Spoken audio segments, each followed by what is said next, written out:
Hey everyone, it's Phil Key from Night Owl Films. Welcome, thanks for tuning in. I'm making a fresh video on this because I have been on job sites and social media groups and whatnot over the last few days, and spam and fake profiles are through the roof at the minute. They are literally in every single film group I'm in, and quite a few people are falling for them. So I thought I'd do a bit of a fresher podcast just so people who are none the wiser, a bit unaware of what's going on, know what to look out for. So, with a fake profile, they will 9 times out of 10 have less than 100 friends. Now, there's this argument that people keep coming out with where, oh, well, if they're new to Facebook, they won't have that many friends. Fake profiles don't have that many friends in general because they are fake. People who are aware of it, like myself, know they are fake. So they decline the request for the friend connection, but then that profile, the fake profile, still does the rounds. They still go around, and then you get these numbnuts who say, "Oh, well, they haven't been on Facebook that long. Might be a new profile." They're not new. They're a scam profile because no one accepts them to be added. That's the giveaway, and the other giveaways are the background information. It's always practically nil, or there's one or two things that have been input, and that is it. A really funny one. Look at the gender. I came across one the other night. Allegedly, a guy, looking for an investor, and someone pointed it out before I did. Apparently, he's a woman. And when this was brought up in conversation, because obviously it could have been, transgender, we don't know, straight away the post was deleted and the person never posted again. So double check the profile first. Profile photos, this is another borderline. You've got to be careful with this. Some people do only post a few photos on their profiles, they do. However, genuine people, let's just say you can tell when they've been posting a photo, genuine people. Fake profiles, they just pick and select one or two or three, probably out in the countryside, on a bike ride or a hill, or some sort of family photo they'll use. It's something to try and convince you they are a genuine profile, but they're not. And they might only have one or two face pictures. I came across one a few weeks ago. It was 3 different people in the same profile. And when I said this on the post, straight away, excuses. Then they deleted the post. You've got to look for inconsistencies. Locked out profiles, that's another one. Now, again, there's another ongoing argument and debate going that, people do look out the profiles for privacy reasons, etc.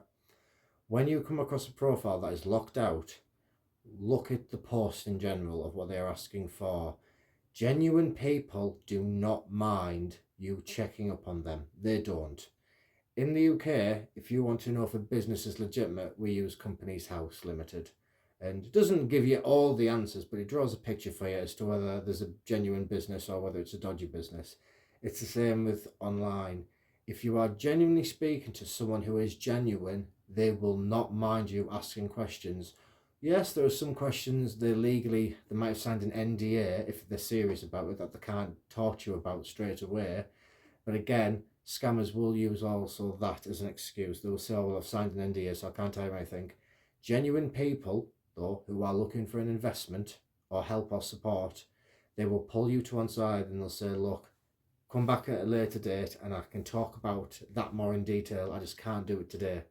Scammers, they will just say, oh, I can't talk about that, it's an NDA. That is a lie. There's no NDA. They just don't want to talk to you, and they'll throw industry standards at you. Oh, it's NDA, can't talk to you about it. That's a lie. Another giveaway, look at when the profile was created. I found quite a few who are lacking in their own practice, quite frankly. A few scam profiles I've come across, they were created literally a few days ago, a few weeks ago. Look for the ones that, shall we say, there's a popular one on Facebook at the moment. Won't go too much into the technicalities of this one. They have been using 3 different profiles of the same girl's photo. Apparently they've worked in Sony in America, then they've worked in Universal Studios. At the same time, apparently this student is also a student of a university in York. And when you actually challenge them about this information, you'll get all the excuses, all the justifications, all the lies. They try and add the story together so it makes sense, and it never does. Another giveaway, when they are asking for money. Now, this is quite a tricky one because sometimes there are some people out there are just that inexperienced, they don't quite know what they're doing, but then you get the ones that are scammers. I came across a post where this guy was asking people to fund his short film in another country. He had a link to a PayPal GoFundMe page, and that was it. There was no information about how the budget was being used, what the budget was, how it was being put together, who was contributing, what fees were being used on, if it exceeded the budget, what were they going to use the money for. Nothing like that. It was just a random page, please donate. So I messaged the guy on the wall saying, well, what's the budget going to be used for then? What are you doing with the money? He didn't have a clue what I was on about, and it was a genuine project, but he just was that inexperienced. He didn't understand that you have to give a breakdown of what you were asking for with the money. But then I came across a different post. So this post, again, a GoFundMe link, but when I clicked on it, very, very basic information, and I mean basic. So I started asking questions, as you do, and the replies I got back were vague, or, I don't know this, I can't tell you that. And it was all red flags sticking up left, right, and centre. And then when I explained, how the process works, I got told, no, you're wrong, this is how the process works. And then when I just threw it back to them, you don't know what you're doing because the link is not even a genuine link and it's fake. Straight away, as soon as I said that, they went on the attack, trying to justify it, and then it was blocked. And I thought, people out there will try anything. If you come across a crowdfunding page, Kickstarter, Indigo, the genuine ones, they will always have a breakdown of the budget and why they're asking for your money. They will. And if they don't and you ask for one, they should give you one. You will come across though these ones where there's a link and it's just a PayPal GoFundMe page. There is no information on it at all. Click off the page and close it. Seriously, they are just scammers who are trying to steal your money. They don't care about you. They don't care about your hard-earned money. They just want to steal your money. You will, of course, get the victim card being played at you. I've had the victim card being played on me. You'll get the usual, or, you can't be that passionate or committed if you aren't paying for your work. All the manipulation tactics that they'll come out with, they'll try and use, and you just have to keep saying what I do. You're a scammer, fake profile. They hate it. They don't like it. Imagine for a moment that you come across a scammer who is putting out this post to, let's say, I don't know, countless groups in one day.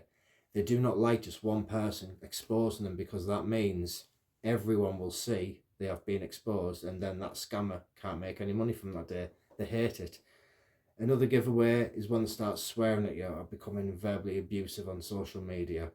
Professionals will always stay professional. They will not swear at you. The moment someone starts swearing, or, how do you put this, their ego comes out to play, the I, walk away. People with an ego, they are not worth the fight.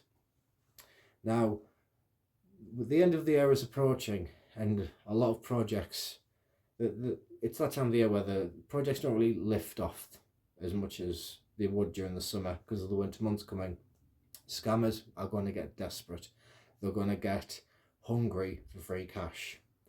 If you go online and you come across a post, double check the profile, quadruple check it. If you're not sure, don't do it. Because ultimately, once that money has left your bank account, unless you have some sort of a tangible, creditable reason, you will get told by the bank, well, not we can do, you've sent it. Banks today are starting to clamp down on this quite a bit. The amount of scams that are going around, a lot of banks are saying, you know what, you were told 5 times, don't do it, you've gone and done it, we're not actually helping anymore. And I don't blame them in a way, because people today don't want to take responsibility for their actions, and I've been scammed before, and it's not nice, but at the same time, you make yourself, aware of what the signs are, and a lot of people don't want to do that. Well, sorry, but this is why I make these podcasts. You have to educate yourselves. You can't dwell in your own self-pity for eternity. If you think you have come across a spam profile and a scam profile, walk away, expose it. That's all you do. Block it if you want to. Just don't be one of these people where you see them months later on national TV. Oh, I didn't realise this, I didn't realise that. Also, it's called love bombing. That's how it starts in romantic relationships. Love bombing, where you basically speak to someone who claims they'll love you, they'll buy you everything in the world, yada yada yada. With filmmaking, if you come across someone who's a bit too keen to sort of change the ideas or change the flow of the process, just keep an eye on your back. I've come across people who want to be involved in a project, but they don't want to cough up the money straight away. They want the name attached to the producer's credit or IMDb or whatever, but when it comes to actually putting the money where the mouth is, manipulation starts, the guilt tripping, they want you to back off, but they still want the credit. But then weeks down the line, when you say, right, I paid your way, where's the money? Oh, I haven't got it to give you. Their name's already on the credit. And the problem is, if you start then saying to the people, oh, this person doesn't pay, kind of puts you in a grey boat as well, because then it looks like you're slagging off someone who then might turn around and say, oh no, I did pay Phil, he did get the money, when I never. Be careful to cover your own pockets, guys, because at the end of the day, the world is getting worse. And when I have been looking at the posts in the last few days, it's mind-blowing, like how many people think these posts are genuine. If the post does not explain what they're asking for the money, just walk away. If they don't want to explain, walk away. If the answers are anything like, it's based on experience, it's based on the role, walk away. There's always a set fee of some sort for casting crew, and if they don't want to just give you a straightforward answer, it's because there isn't a straightforward answer, because it's a scam. Keep yourself safe, guys. Thank you again for tuning in, and take it easy.